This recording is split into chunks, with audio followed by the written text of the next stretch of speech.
اور جو لوگ کھاتے ہیں سود، نہیں اٹھیں گے وہ روز قیامت مگر جیسے اٹھاتا ہے وہ شخص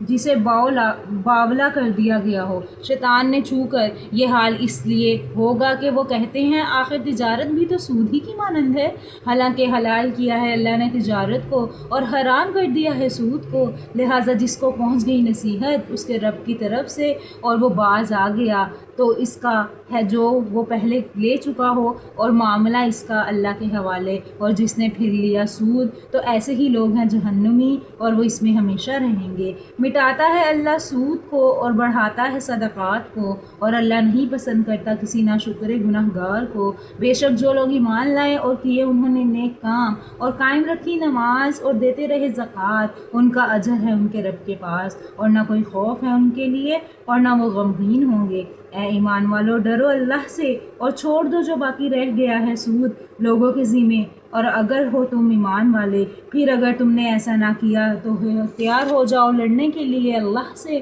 اور اس کے رسول سے، اور اگر تم توبہ کر لو اور سود چھوڑ دو تو تم حقدار ہو اصل سرمائے کے، نہ تم